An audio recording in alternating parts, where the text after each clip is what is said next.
Eric, we're not able to hear you. Great morning. The devil is in the details. That's called the mute button. Thank you. Thank you. I'm sitting here Happy talking to Saturday. myself. Happy Saturday, my friend. Welcome to the reading club. Hope things is the sun up yet there in Southern California? Yes, it's a little warm today. How about Beautiful, how about over beautiful. there where you're at? The sun is up, shining bright and hard at work here in South Florida. Got a beautiful day ahead of us. And Wow. like the cool thing is that we're going to start with some inspirational reading. We're reading the book, The Cash Flow Quadrant. Fernando, were you able to determine what page did we leave off at? Yeah, Zina's here with us. She was checking her book, I think, and she's about to give us the information.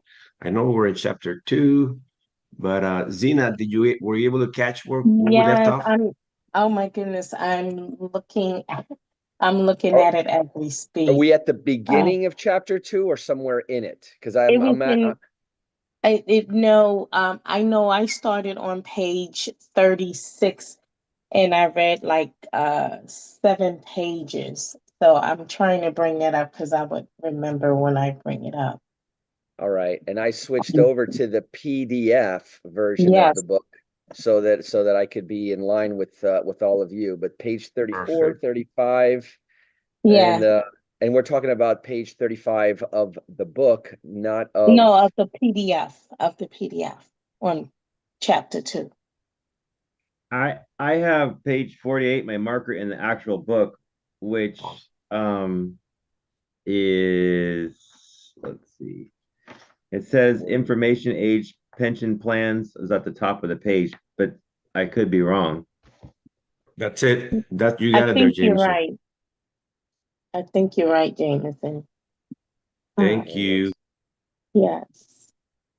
48, going by the indicator at the top of the PDF or in the book itself, because those numbers are different. The book itself, but it's let's see, 8 pages from the end.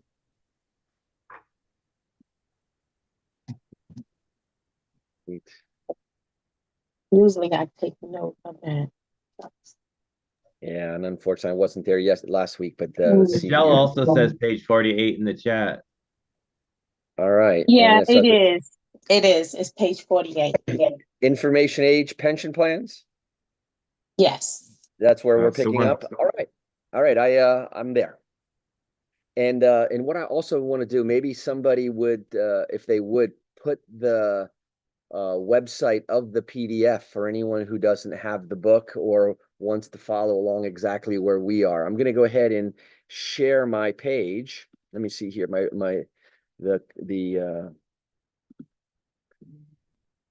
The screen so you can see where we are. Do you guys see my screen with Yes, Eric. with the page? Perfect. Excellent. All right, so let's shoot forward. So we're on chapter 2, page 48. If you're in the PDF, it's actually page 77, so that you can get there quickly just by typing in the number 40 or 77 in that 77 of 322 pages. So we're on this page 48, starting at the top where the subtitle is Information Age Pension Plans. And here I go. But in 1974, the rules changed with the passage of the Employee Retirement Income Security Act, ERISA. Suddenly, companies were no longer guaranteeing financial security at the end of your working days. Instead, employers began offering defined contribution retirement plans. So, by the way, I just want to point out this because those of you who might be in the financial services industry already, this was a huge, huge change where companies used to guarantee if you put in your time with that company, they would take care of you for the rest of your life because they were responsible for putting money in for your retirement and therefore would then pay for it. Today, and since this date here, 1974, and this very important ERISA Act, you'll hear people talk about it. defined contribution instead of a defined benefit. In other words, you used to get a defined benefit at the end of your career. Now you have a defined contribution, which even limits how much you can put away for your retirement. But the company at best, okay, at best will match your contribution up to a certain number.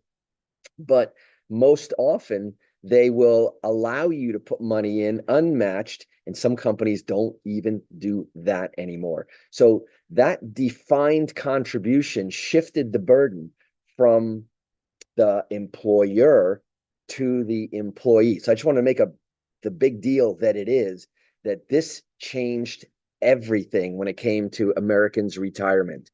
And it took the stability and the security away. And it also was going back on the promise that if you put in, stay loyal to the company will stay loyal to you. So back to the reading.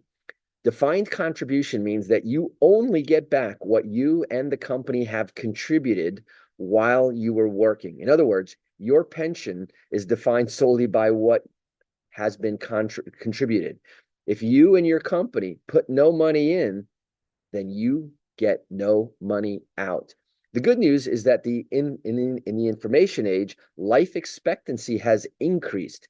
The bad news is that you might outlive your pension if you even have one. And just another little footnote, that's why 80% of Americans end up depending on Social Security, which was never designed to be a retirement plan. It was insurance for widows and orphans.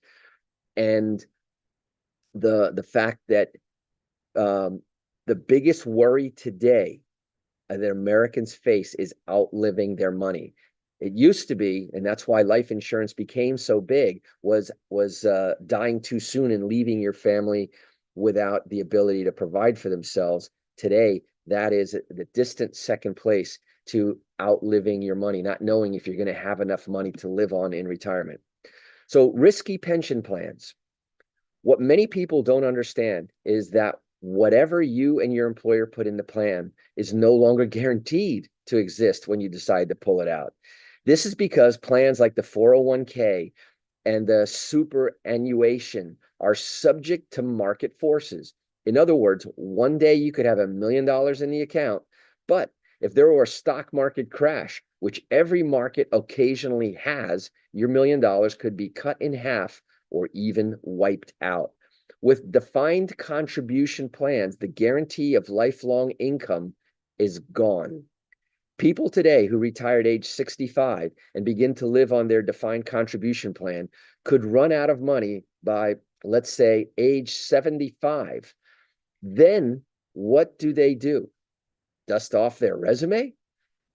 And what about the government defined benefit pension plan? Well, in the United States, Social Security is expected to be bankrupt by the year 2037, with Medicare bankrupt by 2017. Even today, Social Security doesn't provide much in the way of income. What will happen when 77 million baby boomers begin to want the money they paid, but it's not there? And notice this book was written, decades ago.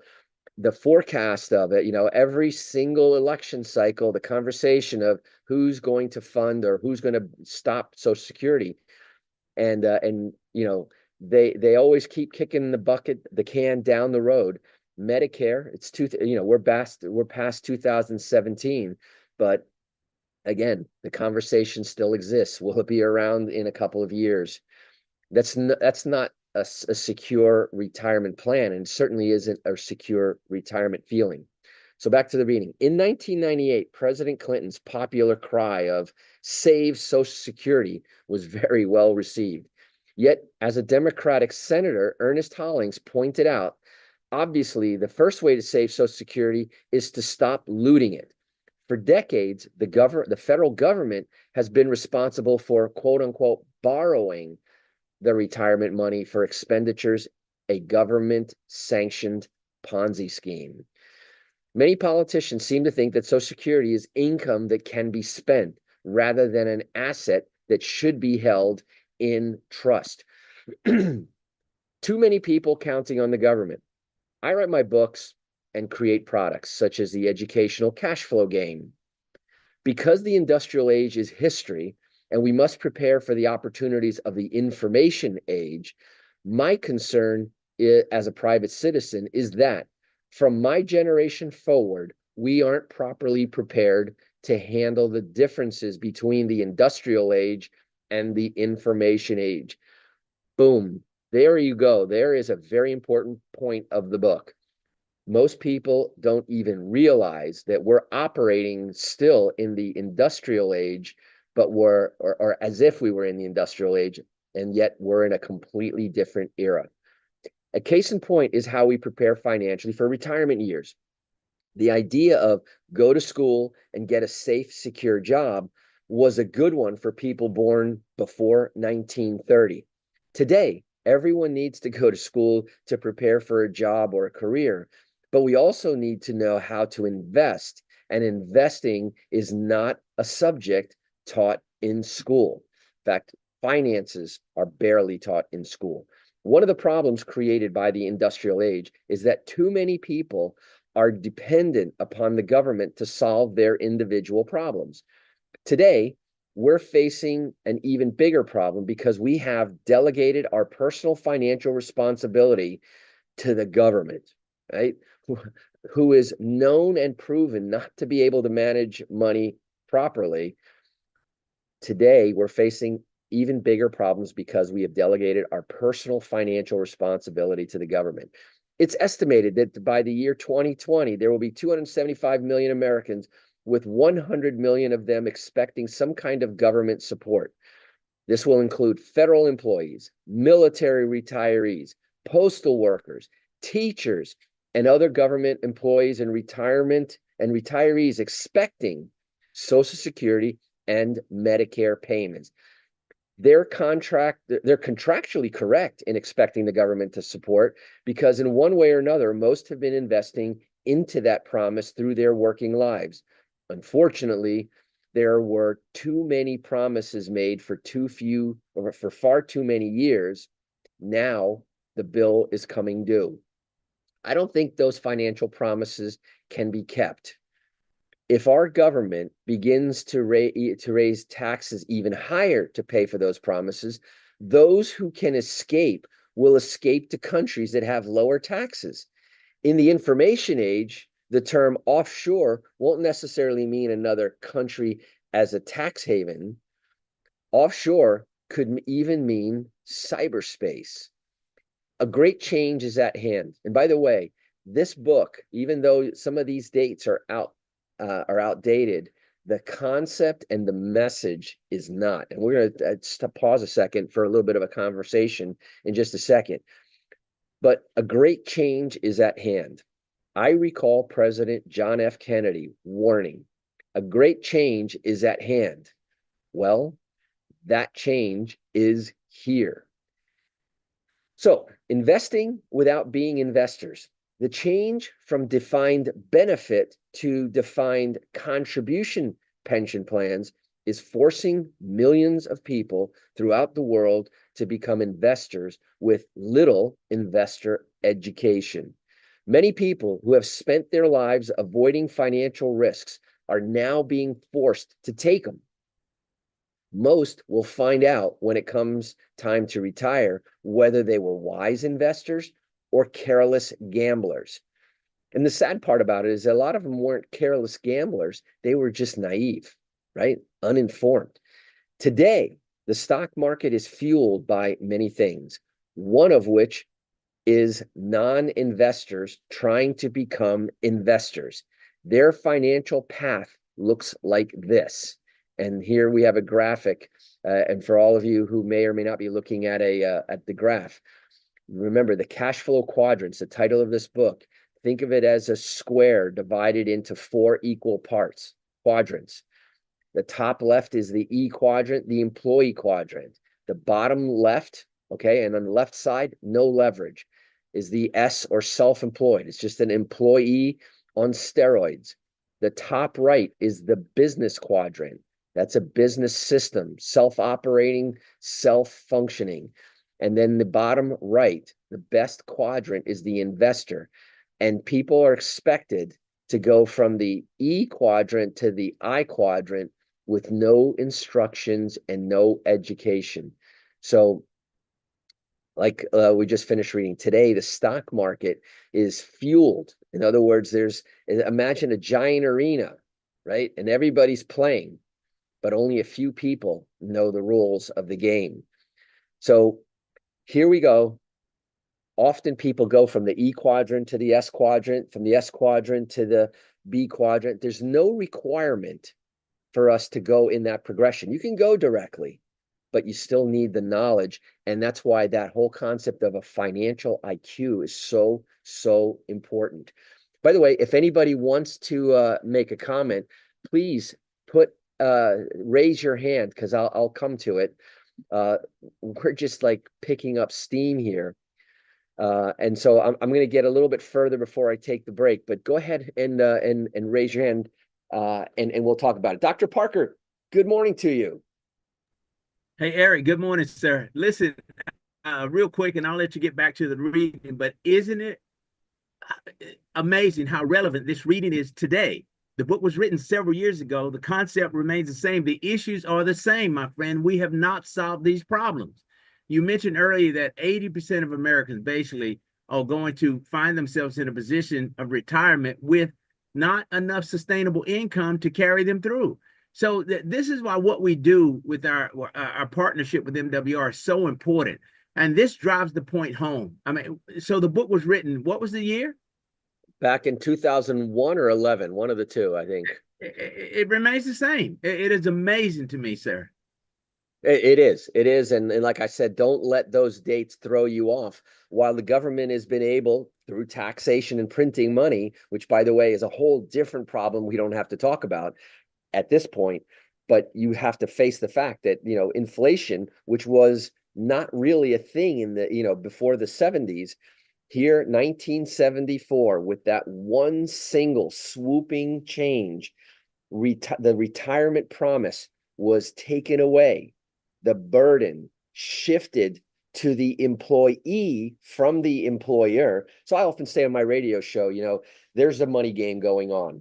And there are rules to the money game, because the players who designed the game, and by the way, who designed the game? I often say the government, right, through their rules and regulation. So Washington is in on it. Wall Street, okay, who's funding the game, they're in on it. And so is big business. They're a part of the table. And I remember the expression, that if you're not at the table, then you're on the table. You're being served up and used as a pawn. And that, just to this little term here, that Wall Street is fueled by, in other words, it's all of our money in there being directed and manipulated by the few who know the rules of the game. And that's why, the Rich Dad, Poor Dad, the book that preceded this book right here, the Cash Flow Quadrants, these two books together, if you read and digested these two books, I would say, could easily replace college. That's how important and big that is. So, any other comments, Dr. Parker? Awesome. No, sir. I think Jameson's up next, but again, amazing. Continue, please. This is going to be a pretty heavy conversation this morning. Yeah, it's going to be sort of a gut punch, because it's a lot of reality being served up in black and white here that you won't hear in all 12 years of school. Think about that. For 12 years, we have our kids in our hands, molding them and teaching them, and we don't teach them. The most important thing is how to be able to retire. Jameson, good morning. Good morning. Happy Saturday, and amazing that all of your financial knowledge just pours out in being able to add the color and the fill in the blanks on this book. And yeah, the Cash Flow Quadrant, first book in this series, definitely kind of gets you in the right frame of mind to be able to absorb this. One of the interesting things, going back to the ERISA Act, I just pulled this up in 1933 is the first time that it says that the gold standard was removed in two phases. In 1933, Roosevelt suspended the gold standard for a particular part of time, but then in 71, Nixon took us off. And what happened in 1974? They're slowly changing from the government being in responsible for your retirement and for your welfare to now it's on you. And then now, of course, now we're not properly prepared to handle the differences between the industrial and the information age. And then it goes on to and investing is not taught in school. So they're slowly giving us the reins, but yet not giving us the financial knowledge to be able to be educated and a responsible steward of our money as a citizen. And then they go on to it's just that's just basically they didn't set us up, they gave us control. Oh, it was about the healthcare system, the same thing's happening. It's like they're defining it, but it's almost like you almost need to be your own healthcare professional, and make it good decisions. Otherwise you could be led down a road that can financially devastating, and that medical expenses are pretty high too. And they're trying to say that the Medicaid, Medicare, that's not just solution. You almost have to have what is that, the HSA, I think they have, or something like it. And that's where insurance can also what some programs that I'm aware of that can help with that. So thank you. Yeah, and that's again big business, healthcare, pharmaceutical.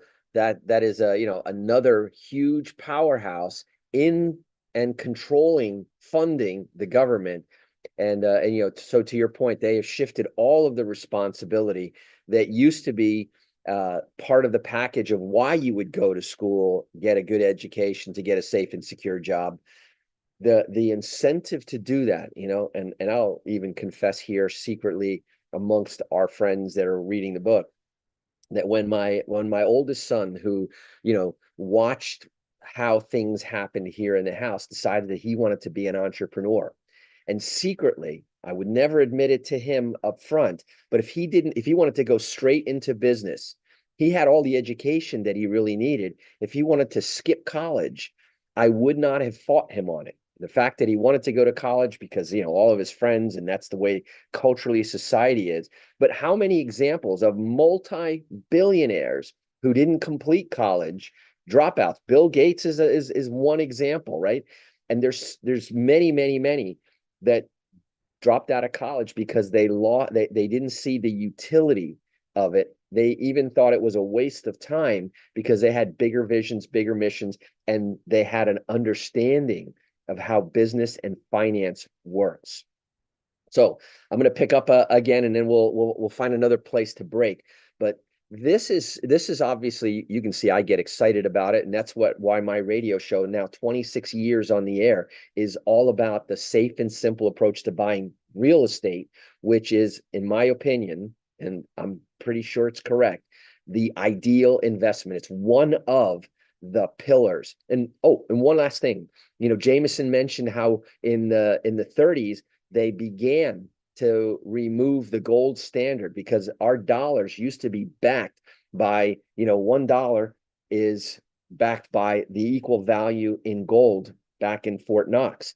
And there was a point after the Great Depression where it was illegal. The government wanted so hard to take that gold, which we all owned, and then they issued, instead of, they even have the silver dollar. And if you look at some of the old notes, it said a silver note.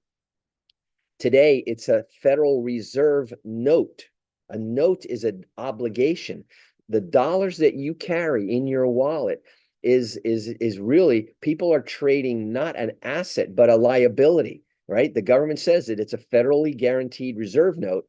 And so we're trading dollars thinking that it's an asset, and yet it's backed by nothing more than the good faith and credibility of the US government, which again just got downgraded.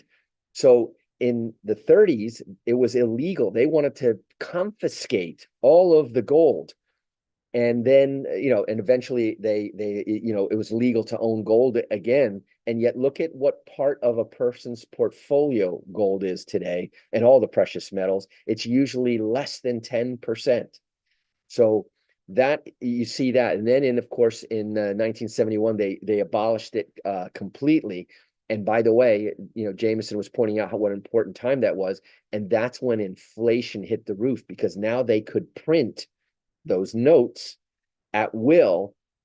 And because we were the de facto world currency, ours, everyone else was basing it off of our currency. And slowly you're starting to see this. Countries like China that become self-dependent, there is a very distinct possibility, and just imagine the implication, that with the US dollar ceases to be the world currency, the buying power of the dollar will drop immensely. And because it's just printed paper, it's no better than Bitcoin or any of the other cryptocurrencies that could be here today and gone tomorrow. So I don't want to paint too devastating a picture, but I do want to emphasize how important having a grasp of this is. So back to the reading here at the top of page 51. A large majority of these people, the E's, employees, and the S's, self-employed, are people who by nature are security oriented, because that's how you've been conditioned. That's why they seek secure jobs or start small businesses they can control. Because of the defined contribution retirement plans, they're migrating today to the I quadrant, where they hope they'll find security when their working years are over. Unfortunately, the I quadrant is not known for its security. The I quadrant is the quadrant of risk. Because so many people on the left side of the cash flow quadrants come looking for security, the stock market responds in kind. That's why we often hear the following words. Number one, diversification. People who seek security use the word diversification a lot, right? And that's marketing. Keep that in mind. Why? Because the strategy of diversification is an investment strategy for quote unquote not losing. It's not an investment strategy for winning. Successful or rich investors don't diversify. They focus their efforts. Think about Elon Musk. Think about Bill Gates. They focus. They put all their eggs in one basket. Fred Smith, the founder of FedEx. Warren Buffett, possibly the world's greatest investors, says this about diversification. The strategy we've adopted precludes our following standard diversification dogma. Many pundits would therefore say the strategy must be riskier than that employed by more conventional investors. We disagree. We believe a policy of portfolio concentration may well decrease the risk if it raises, as it should, both the intensity with which an investor thinks about a business and the comfort level he must feel with the economic characteristics before buying into it. In other words, Warren Buffett is saying that portfolio concentration, or focusing on a few investments rather than diversifying, is a better strategy. In his mind, concentration rather than diversification requires you to become smarter and more intense in your thoughts and actions. Focus. His article goes on to say the average investors avoid volatility because they think volatility is risky.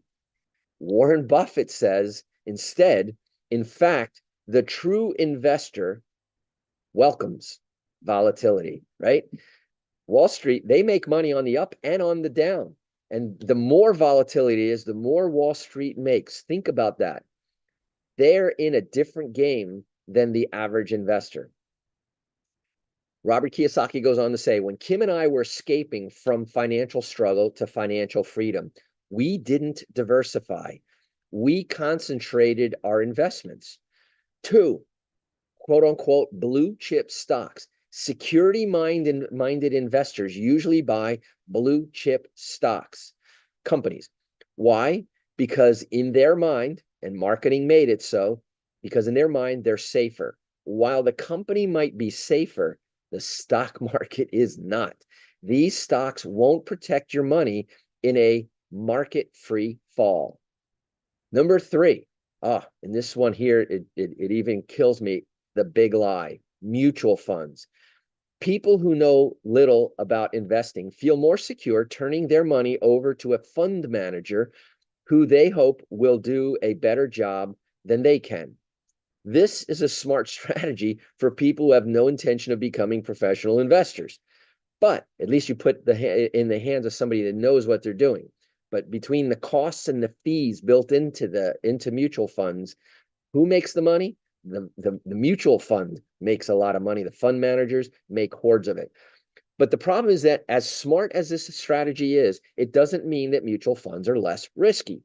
Today, the market is filled with millions of people who, by nature, are security-minded, but due to the changing economy, they're being forced to cross from the left side of the cash flow quadrant into the right side, where their brand of security doesn't really exist. That causes me concern. So, great economic upheavals coming. The stage is set for a great economic upheaval. Such upheavals have always marked the end of an old era and the birth of a new one. At the end of every age, there are people who move forward and other people who cling to the ideas of the past. I'm afraid that the people who still believe their financial security is the responsibility of a big company or a big government will be disappointed in the coming years. Those are ideas of the industrial age, not the information age.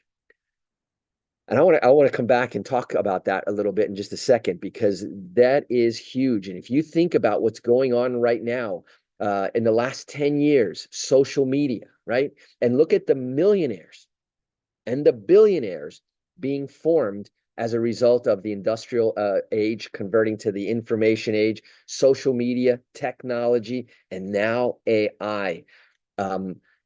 There's a lot of people, and I think this is a big lie. They say that, don't worry, AI won't replace people. People who master AI will. And that's true in the transition period. But ladies and gentlemen, AI absolutely will replace. Right now, we're in the process of analyzing different AI call centers. In other words, all those people who work in telemarketing, watch out. And you're probably already getting some of those calls today. I would tell you that today, about 10% of those calls are not real people. Some of them you can tell, others you absolutely cannot tell. And that means call centers will be a thing of the past. The same way that, remember, there used to be toll keepers in the toll booth on the highways all across the country. Where are they now? You tell me that technology doesn't replace people? Let me sell you a bridge in Brooklyn if that's what you really believe. So the stage is set for the great economic upheaval, for sure. No one has a crystal ball. I'm on the second paragraph. I subscribe to so many investment news services, and each one says something different. Some say, I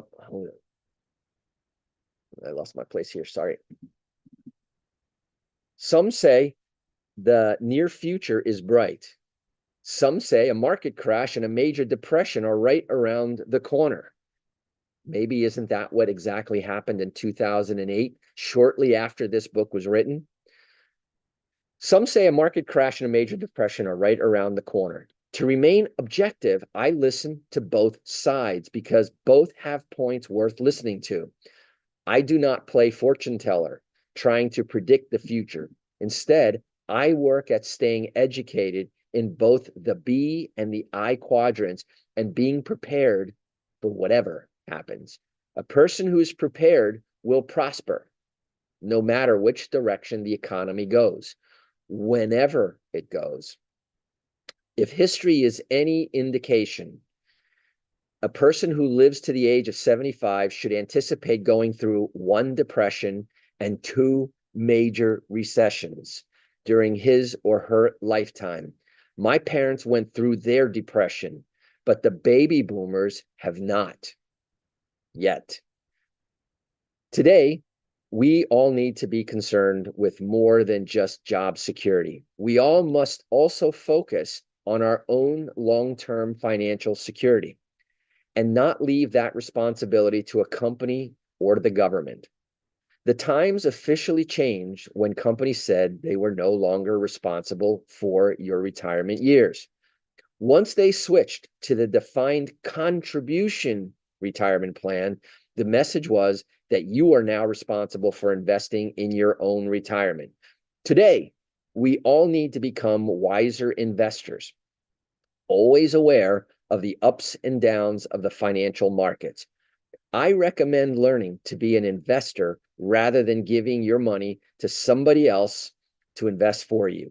If you simply turn your money over to a mutual fund or to an advisor, you may have to wait until you're 65 to find out if that person did a good job.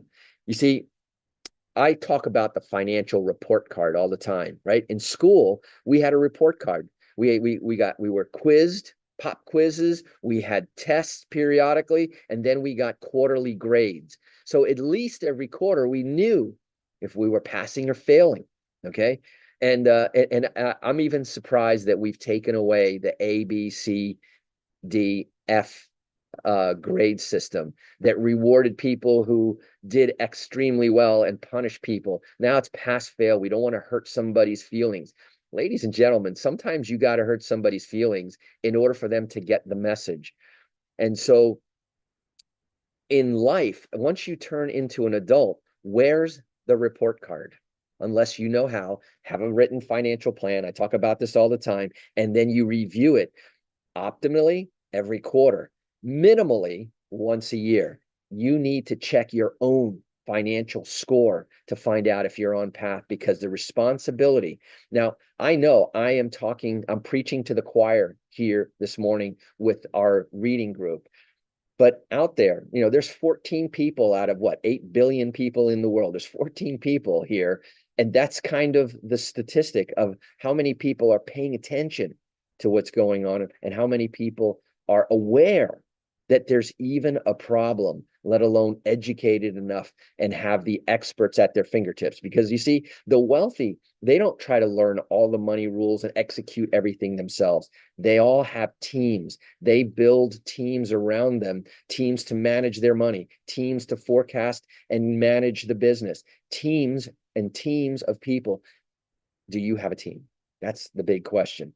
So again, if you simply turn your money over to a mutual fund or an investor, you may have to wait till you're 65 to find out that a person did a good job or not. If they did a lousy job, you may have to work for the rest of your life. Millions of people will have to do just that because it's too late for them to invest or learn about investing. And remember, compounding. Einstein called it the eighth wonder of the world. There's an element of compounding that is critical. It's called time. When we have a lot of time, compounding is magnificent. When you have no time, you have no time for compounding to take place. So next section, learn to manage risk. It is possible to invest for high returns with low risk. All you have to do is learn how it's done. It's not hard. In fact, it's much like learning how to ride a bike. In the early stages, you may fall down, but after a while, the falling stops and investing becomes second nature, just as riding a bicycle is for most of us. The problem with the left side of the cash flow quadrant is that most people go there to avoid financial risk instead of avoiding risk. I recommend learning how to manage financial risk. Take a risk. We're at the top of page 54. People who take risks change the world. Boom. Few people ever get rich without taking risks. Too many people have come to depend on the government to eliminate the risks of life. The beginning of the information age should have ushered in an era of smaller government, because big government is frankly too expensive to maintain. But rather than becoming savvy, educated investors, millions of people around the world have bought into the archaic idea of entitlements and pensions for life. This simply isn't feasible.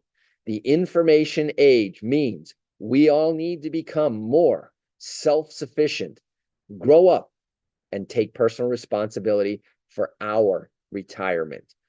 The idea of study hard and find a safe, secure job is an idea born in the industrial age. We're not in that age anymore. The times are changing. The problem is that many people's ideas have not changed. They still think they're entitled to something. Many still think that the I quadrant is not their responsibility.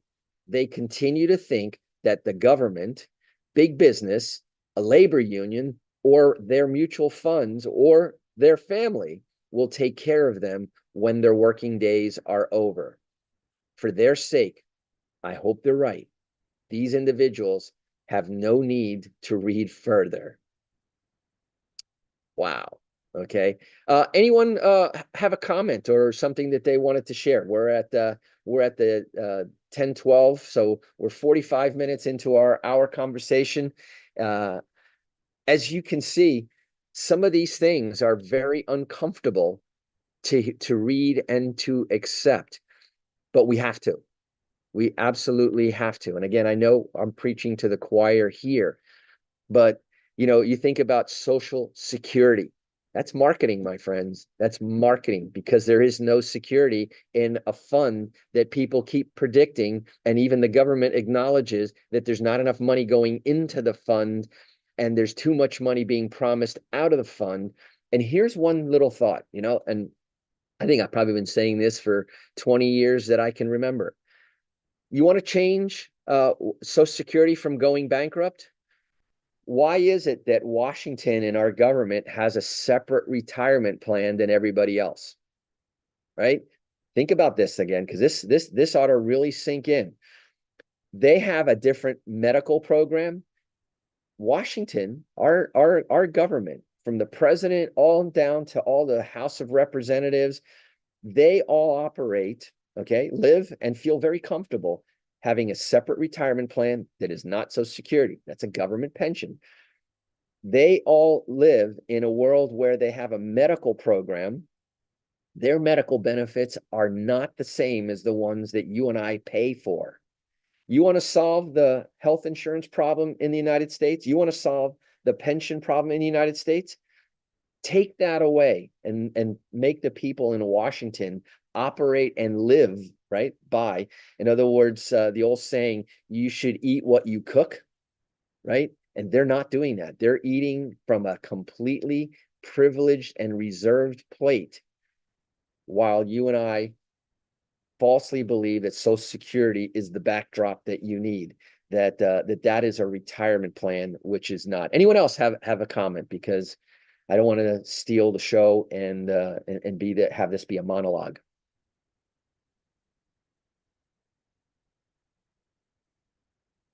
Plus, every once in a while, I need a drink break. All right. Not seeing any hands raised, I'm going to go ahead and continue on, because we don't have a lot more time left. See, I eat this stuff up. I love this, and I think that you as the CEO of yourself need to have your written financial plan. I talk about this. You got to own a home, have a written financial plan, and then create multiple streams of income. I know that Robert Kiyosaki would agree with me on all 3 points. And this is probably one of the underlying messages that's certainly weaved in and out of this book throughout the book. So, those individuals have no need to read any further. In other words, you can put this book down if you believe that the government owes you, that your company owes you, that your family owes you. Rich Dad's Cash Flow Quadrant was written to help individuals who want to make the move from the left side to the right side, but don't know where to start. Anyone, and I believe this is true, anyone can make the move with the right skills and determination. If you've already found your own financial freedom, I say, congratulations. Please tell others about your path and guide them if they want to be guided. By the way, this is a beautiful mission, right? If you've found your own financial freedom, even if you haven't realized it yet, in other words, maybe you're not financially free, but you're on the path now that you see how it will happen under your own control. Robert Kiyosaki says, I say congratulations. And think about this. Please tell others about your path and guide them if they want to be guided. Teach them, but let them find their own path. If there are many for there are many paths to financial freedom. Regardless of what you decide, please remember this. Financial freedom might be free, but it doesn't come cheap. Freedom has a price, and to me, it's worth that price. The big secret is this. It takes neither money to be financially free, nor a good formal education. It also doesn't have to be risky. Instead, freedom's price is measured in dreams, desire, and the ability to overcome disappointments that occur along the way. Are you willing to pay the price? One of my fathers paid the price. The other didn't, but he paid a different kind of price. And now you see we're highlighting the B, the business quadrant. The B quadrant quiz. Are you a true business owner? You are if you answer yes to the following question. Can you leave your business for a year or more and return to find it more profitable and running better than when you left it? And this is not an ABC question. It's a yes or no. Okay. I'm going to repeat the question. Can you leave your business for a year or more and return to find it more profitable and running better than when you left it? If you had a McDonald's franchise, you could do that. If you had, a number of different businesses and franchises, you could do it because it's a process and a system that runs regardless of who is running it. And that's why you want to build or invest in a business that funds your investments. So this is a key question. Now, a lot of us, think about it. Well, certainly if you're in the E quadrant, you leave for a year, you'll be broke for a year. Same thing with the S quadrant. In the business quadrant, there's the big difference, the miracle difference. If you have an investment and it's well managed, you could leave and go around the world for a year, come back, and your investment should be more than how you left it. And that's why this whole concept, this whole book is so incredibly important. So it looks like we hit the end of the chapter here. We're going to move into chapter 3, why people choose security over freedom. And we're at 10:19. We have 11 minutes to go. Democratically, do we want to proceed on? Do we want to have a conversation about where we've come so far, chapter 2? Give me a little bit of feedback here. Eric, great stuff. I mean, I was taking notes while you were reading because, times have changed. And, we are in, I think this next 4 years are going to be such a learning experience about money. We see so much confusion in lots of folks, when I hear conversations. And I think if we continue to understand materials like this, to educate ourselves in regards to money, I think we're going to start separating ourselves a lot more from the people that only become victims of the system when it comes to retirement, planning for the future. And our mission is to be able to educate a handful of people that want to run with you on businesses like what we have, like Robert Kiyosaki talks about, and he likes to talk about network marketing. It's an incredible platform that you can build it right, structure it well to create enough leverage where you can walk away. The other components is investing, real estate. I think, the safest way to invest is real estate, land, and precious metal, besides, a network marketing arena space, because network marketing is open, so broad open to anybody that wants to take the time to learn how it works, and then plan yourself to pay the price at least for a minimum of 5 years to build a walkaway income. So it's scary just to read what we just read now, how people are relying on mutual funds, still putting money in the bank, thinking that it's a safe way to plan for the future. And inflation will never stop rising. It'll continue to rise. As long as we find tools and resources to stay above inflation, I'm telling you, we're headed in the right direction. So chapter 3, I mean, you want to break the ice? We still got about 8 minutes, not unless anybody else has anything that they want to add to our conversation. Your thoughts, Eric? Yeah, I'd love to. I'd love to hear from some of the folks who haven't spoken yet, just to get a little bit of feedback of what that message said to you.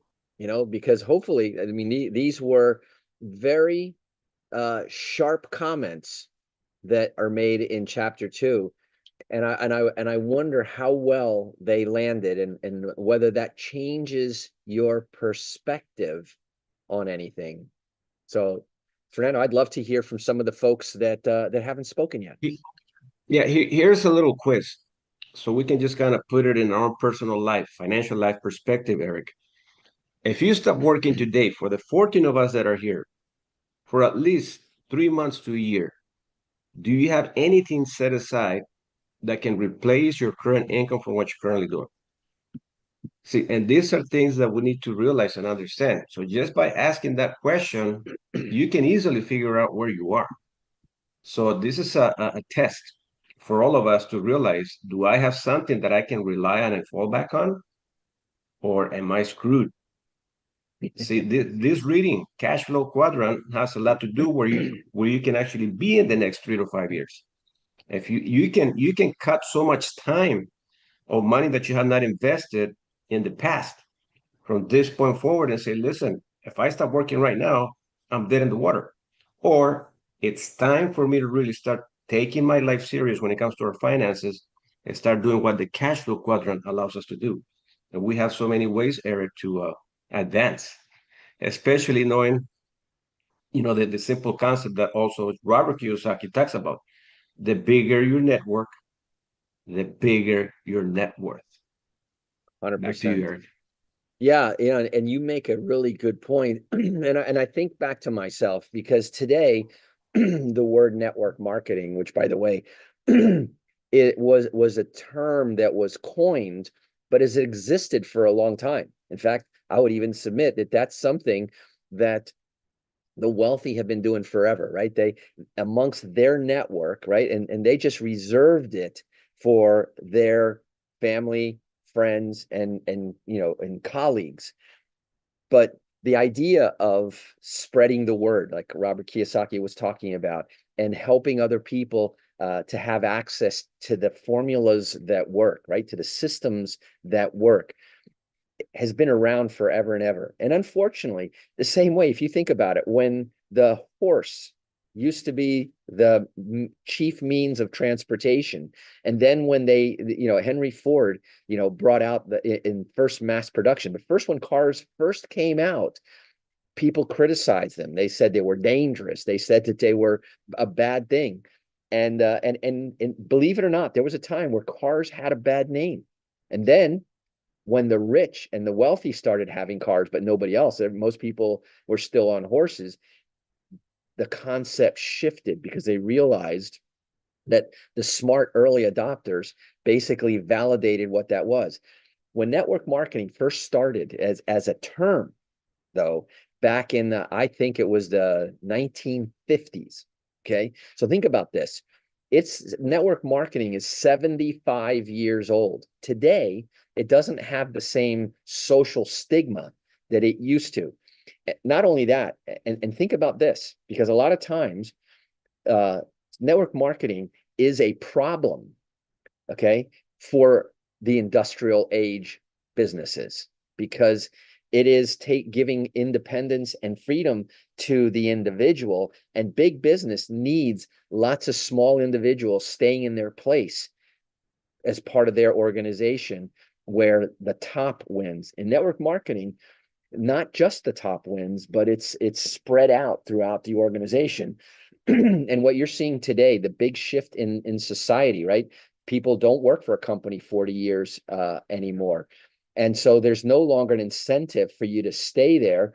In fact, Eric and I have this conversation all the time. Today, the incentive actually is to change companies every so often, because the progression in one company is often limited or controlled. And sometimes you got to make a lateral move to another company that will reward where you're at in your life. And you can have quantum jumps by changing. And I'm talking about in the corporate world. In the network marketing, and what's going on in today's society is people are going less and less from guarantees in the future, less and less to salaries, and more into pay for production. You produce, you get paid. You don't produce, start producing. That's really the only other answer.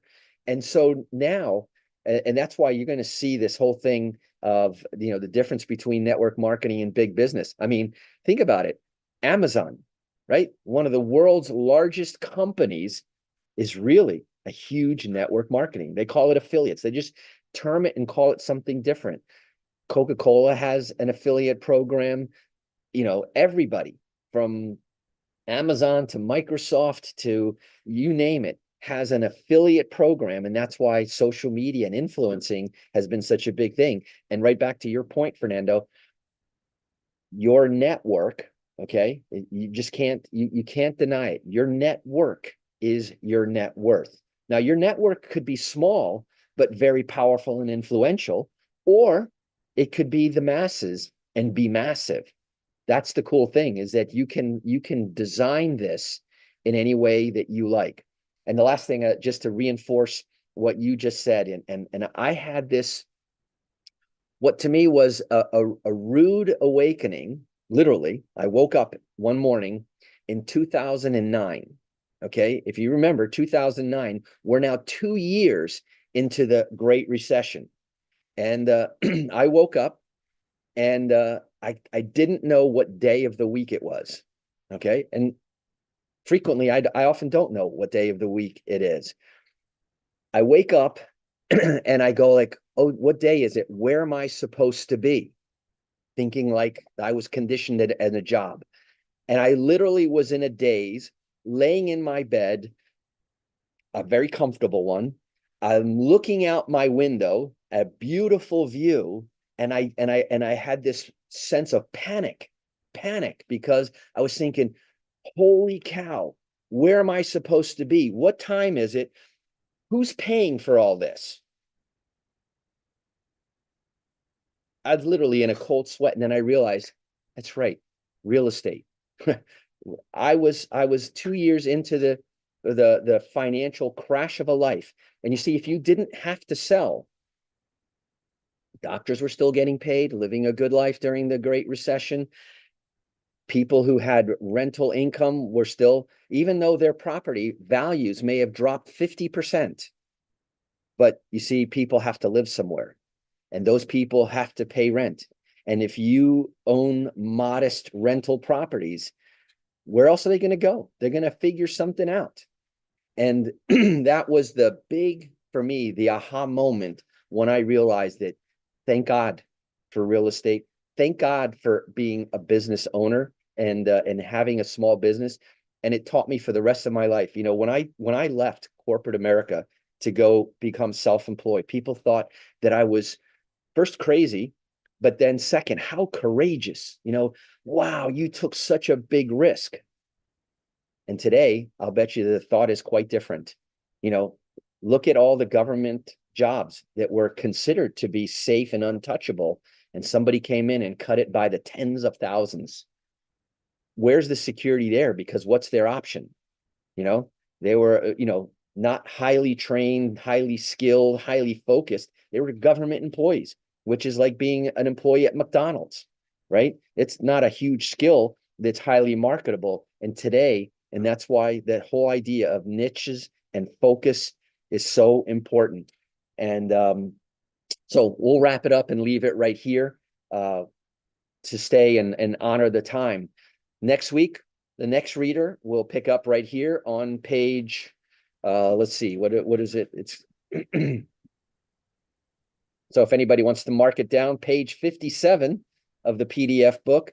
If you're going by the PDF itself, we're starting at page 86 of 322. So jot that down.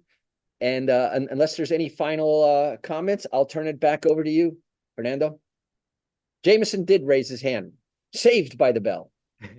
I don't know if everybody has access to their mics and cameras. First of all, I think Manifa said she didn't have access. I could be wrong. Jameson, we already did give access to everybody. Okay. Thank you so much, Second thing, Jameson. back to that question about the business quadrant quiz. That's what Robert Kiyosaki defines as his wealth ratio. Like how many weeks forward can you survive on your income and whatever income you have. And one of the most important things is that as a business owner, as an investor, that's where most people go there. So to manage financial risk, I recommend learning how to manage financial risk. That's literally what you have to be able to do, and the systems that you create to control and manage risk, and then profit from it. So you actually profit from risk in that example. So thank you. Yeah, and I'll add that in the world of real estate, right? There is there is a whole industry of the risk, right? The risk is out there, and that's the fact. There's no such thing as no risk. However, risk really is all about a problem, right? The risk is the problem is the risk, but solving problems is the opportunity. Those people that know how to solve a problem, and there's a little quote that I have here on my desk that I remember to read all the time, right here. When there is a problem to solve, when they perceive I can solve it, money changes hands. Money changes hands when problems are solved. And if you just remember that problems are not a problem, they're an opportunity. And so the whole thing about risk is, and in real estate, for example, in the stock market, think about these subtle little messages, right? You should invest, you should diversify. What are you being marketed? Does it really make financial sense on paper and a formula? And there's no such thing. But when you understand a particular business, and I'll just use real estate as an example, when you understand that business very well, there will be cycles. I can't control the market cycles, but I can control what I do in those cycles. And so the beautiful thing about real estate, and by the way, does the government openly promote real estate? Not really. I mean, they in some senses, to appease the masses, they have first-time home buyer programs, owner incentives. But where's all the marketing for all of that? They tell you, no, you gotta, in all the commercials you see is, put your money in that mutual fund, put your money with us, invest here, let us take care of your money is really the message. And in the stock market, they call what's called insider information is illegal. Think about that. They're trying to make sure that you can't manipulate and then go take advantage of an opportunity. In real estate, there's no such thing as inside information. So the more inside information, whether you have lists of people going into bankruptcy, people going into divorce, people going, dying, those are all problems that have turned into niches in the real estate business. And people who understand and have access to that information do extremely, extremely well. And so, I hope this is a catalyst for people to kind of think things through. Where am I at now? If I continue to do what I'm doing now, where will I be a year from now? Okay. And is that the acceleration that you want?